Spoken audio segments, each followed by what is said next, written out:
I'm a black African, okay? I'm a black African. It's not so painful.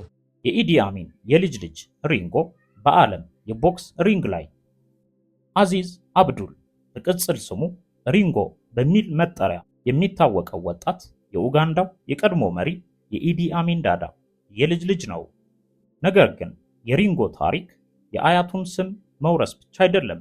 እርሱ በራሱ ችሎታ በልምምዱና በቦክስ ህልሙ የራሱን ስም ለመጻፍ የሚታገል ወጣት ቦክሰኛ ነው። So for me to win here is only knockout. If not, no matter what, I wouldn't win without knockout. That is it. And everybody here witnessed. And other previous fights, that's what they do. Yeah, in previous fight, you can see the other one win, but they give to home. You know what I mean? So next time I have to just get prepared well. And before, like in the first round or first minute of the fight, I must end up the fight. በዚህ አጭር ዶክመንተሪ ውስጥ የኢዲ አሚንን የቀድሞ የቦክስ ህይወት፣ የሪንጎን የቤተሰብ ታሪክ፣ ወደ ቦክስ ሪንግ የገባበትን መንገድና ኡጋንዳን በመወከል በ2026ቱ ግላስጎ ኮመንዌልዝ ጌም የተወዳደረበትን አስገራሚ ታሪክ እንመለከታለን። በተለይም በግላስጎ በተካሄደው የቦክስ ግጥሚያ የስኮትላንድ ንጉስ እሆናለሁ ያለው አባባልና በግጥሚያው የተፈጠረው አወዛጋቢ ክስተት የዚህ ታሪክ ዋና ክፍል ነው። Aziz Ringo, the conqueror of British Empire and the last king of Scottish. I own the arena. It means that I'm the king. Yeah, the king of Scottish. I own everywhere.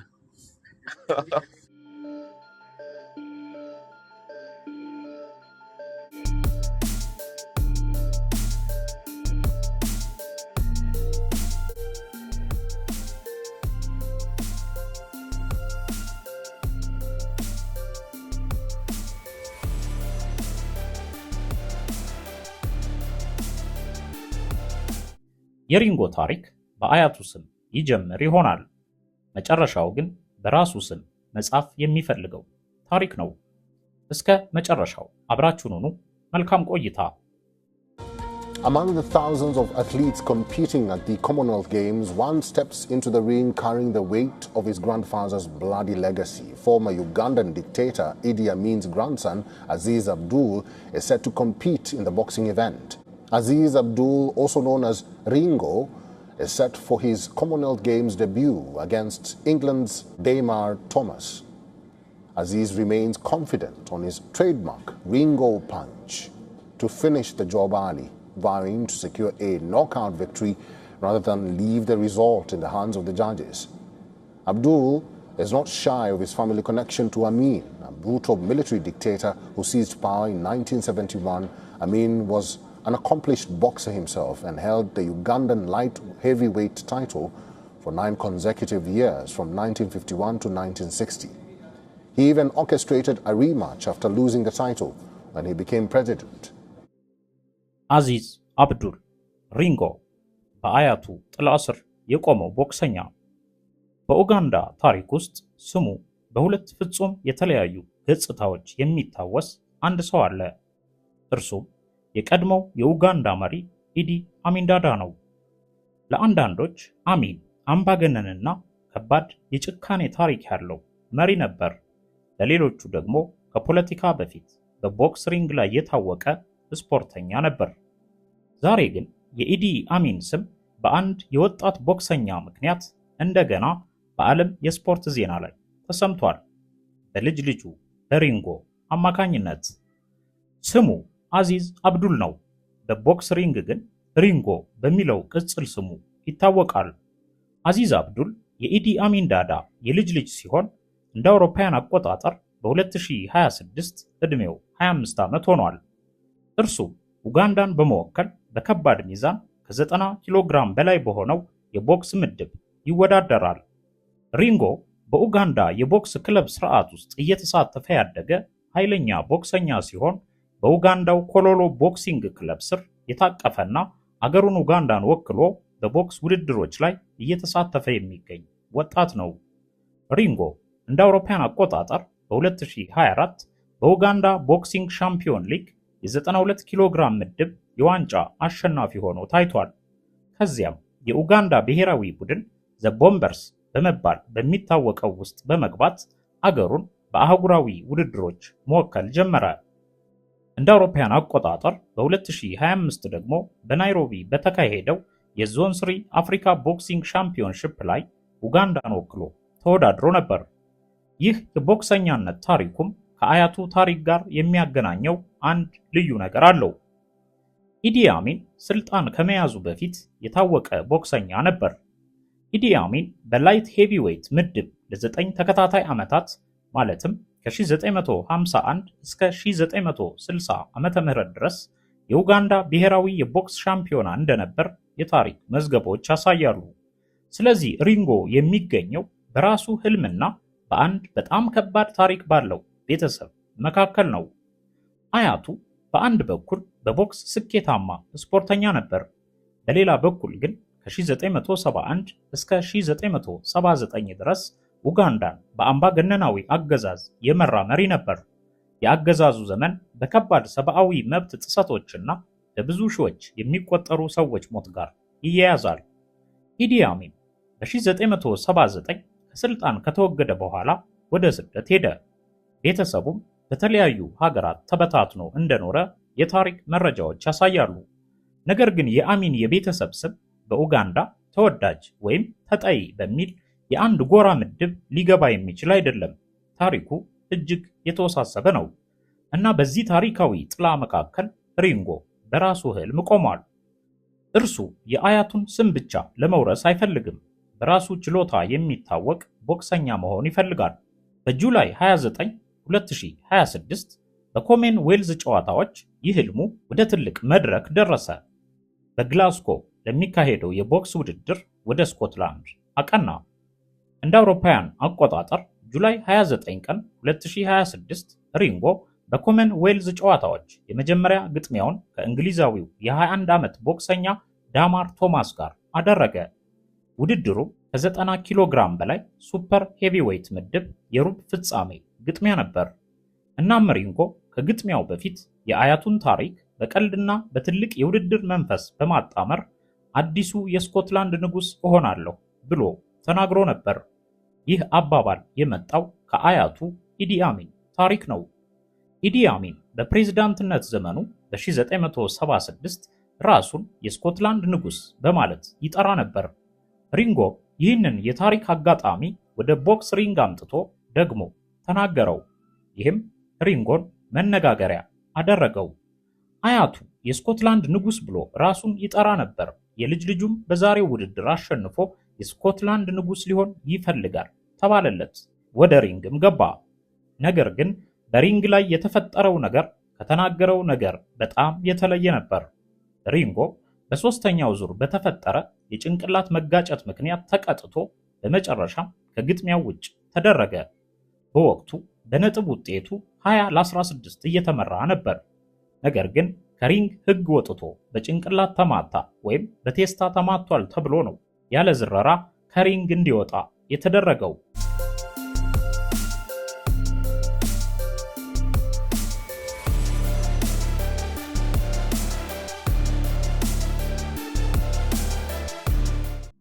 ሪንጎ ግን ውሳኔውን ለመቀበል አልተዘጋጀም ነበር።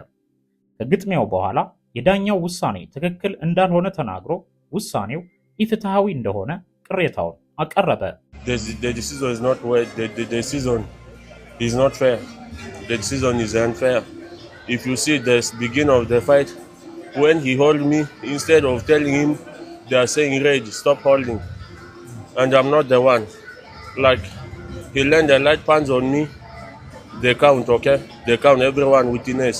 But when I land him heavy punches, he was about to fall down, but the ropes saved him from landing down. They didn't count like 2 times, twice. They never count. So the decision is unfair. Yeah, because it was. ነገር ግን ውሳኔው አልተለወጠም። የሱም የኮመን ዌልዝ ጨዋታ ጉዞ በዚያው ተጠናቀቀ። ይህ ሽንፈት ግን ለሪንጎ የመጨረሻው እርምጃ አይደለም። ቦክሰኝነቱን በሌሎች ሪንጎችም ይቀጥላል። ሪንጎ ከውድድሩ በፊት ስለ አያቱ ታሪክ ሲናገር የሰጠው መልእክት ግልጽ ነበር። የአያቱ የቦክስ ታሪክ እንዳነሳሳው ተናግሮ በአያቱ የቦክስ ስኬት እንደሚኮራ ገልጿል። በተመሳሳይ ጊዜ ግን የራሱን የስፖርት መንገድ መገንባት እንደሚፈልግ አሳይቷል። ይህም የሪንጎን ታሪክ ልዩ ያደርገዋል። ሪንጎ ዋና ሞዴሌ ማይክ ታይሰን ነው ይላል። የፕላኔታችን መጥፎ ሰው ታይሰን ነው። እኔ የወርቅ ሜዳሊያውን በልቼ እንደ ማይክ ታይሰን የፕላኔታችን መጥፎ ሰው መሆን እፈልጋለሁ ይላል። ይህም ብሎ የግላስጎው ንጉሥ እሆናለሁ ይላል። ይህን በማለቱም የቦክስ አፍቃሪያን ሞዴሉ ታይሰን ሳይሆን አያቱ ነው ወደሚል ድምዳሜ ያመራሉ። በዚያም ተባለ በዚህ የዓለም ሕዝብ ሪንጎን እንደ አንድ ራሱን ችሎ እንደሚቧቀስ ቦክሰኛ ብቻ ሳይሆን ወይም ሪንጎን እንደ ሪንጎ ብቻ ሳይሆን የሚመለከቱት ከአያቱ ጋር አጣምረው ማየት ይመርጣሉ ወይም ይገደዳሉ። አንድ ወጣት ቦክሰኛ የአንድ አምባገነን የልጅ ልጅ ሆኖ መኖር ማለት የቤተሰብ ስምን ብቻ መሸከም አይደለም፣ ከታሪክ ጥላ ጋርም አብሮ መኖር ማለት ነውና ሪንጎ ከኢዲ አሚን ታሪክ ጋር ሊኖር ተገዷል። ብዙ ጊዜ ጋዜጠኞች ስለ ቦክስ ችሎታው፣ ስለ ልምምዱና ስለ ወደፊት እቅዱ ከመጠየቅ ይልቅ ስለ አያቱ ያለውን አመለካከት እንዲናገር ደጋግመው ይጠይቁታል። ሪንጎ ስለ አያቱ አምባገነንነት ሲጠየቅ ሁልጊዜም ጥንቃቄ የተሞላበት ምላሽ ይሰጣል። The reason why it is because sometimes other people say positive about him, but others also say negative about him. That's why I don't want to talk more about him, about that. It's not good to say something negative about someone who is not there. Are you proud to say he's your grandfather? Do you say to people, yeah, my grandfather Edie? Next question.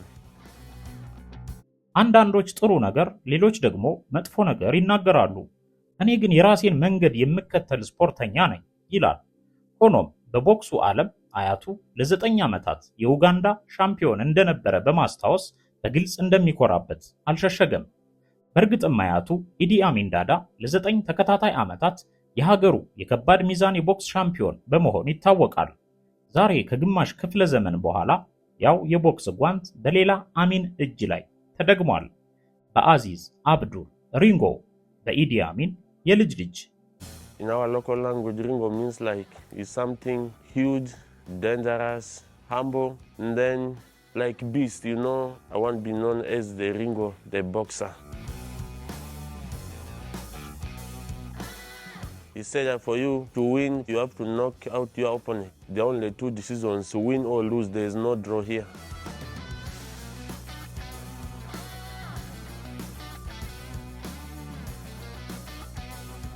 How can I headbutt someone? I could, I will not. I learned head depends on him, they never count. He's the real person whom they wanted to win. I'm a black African, okay? I'm a black African, it's not so painful. አዚዝ አብዱል ወይም ሪንጎ በታሪክ ጥላና በራሱ ህልም መካከል የሚገኝ ወጣት ነው። የአያቱ ስም የትኩረት ማዕከል ቢያደርገውም እርሱ ግን በራሱ የቦክስ ጥበብና ውጤት ብቻ መታወስ ይፈልጋል። በዘንድሮ ውድድር ግን ተበሳጭቷል።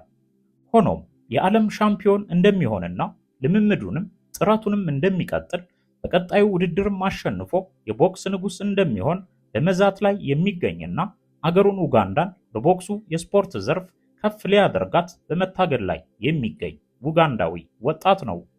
መልኩና አቋሙ ቁርጥ አሚንን የመሰለ ነውና ብዙዎች ገና መልኩን ሲያዩ ይገረማሉ።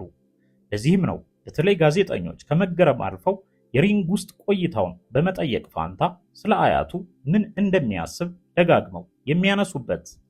ሪንጎ ለሁሉም በልበ ሙሉነት ምላሽ ይሰጣል። አንዳንዴ ጠንከር ሲሉበት ደግሞ ወደ ሌላ ጥያቄ ብታልፉ እያለ ይዘጋባቸዋል። የራሱን ማንነት ከአያቱ ታሪክ ለመለየት የሚፈልግም ይመስላል። እርሱ በመጨረሻ ሰዎች ስለ ኢዲ አሚን ብቻ የሚያወሩት ሳይሆን ስለ አዚዝ አብዱል ወይም ሪንጎ የሚያወሩበትን ቀን ማየት ይፈልጋል። እናም አያቱ ኢዲ አሚን በ1950ዎቹና በ1960ዎቹ መጀመሪያ በኡጋንዳ ቦክስ ሪንግ ላይ ስሙን ጻፈ። ከግማሽ ክፍለ ዘመን በኋላ ደግሞ የልጅ ልጁ አዚዝ አብዱል ሪንጎ የተባለው ወጣት በዚያው ስፖርት ዘርፍ የራሱን ስም ለመጻፍ ወደ ሪንግ ገባ። የአያቱን ታሪክ መሸከሙ አይቀርም። የአያቱ ስም ሁልጊዜም ከእርሱ ጋር ይጓዛል። ስለዚህም የሪንጎ ትልቁ ጦርነት ምናልባት ከተጋጣሚዎቹ ጋር ብቻ ሳይሆን ከዚያ ታሪክ ጥላ ጋር ጭምር ነው። ይህ የሪንጎ ታሪክ ነው። ከታሪክ ጥላ ወደ ራሱ ህልም፣ ከአያቱ የቦክስ ጓንት ታሪክ ወደ ራሱ የቦክስ ህልም። አዚዝ አብዱል ሪንጎ የኢዲ አሚን ዳዳ የልጅ ልጅ።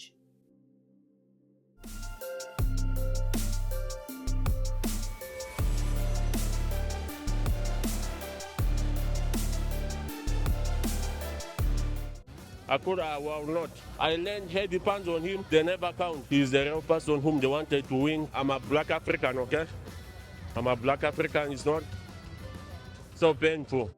I lose the fight, and not with by decision, by disqualification. That's what happened in the ring, but it is something which I didn't expect to happen. Again, it was not something which was intentional.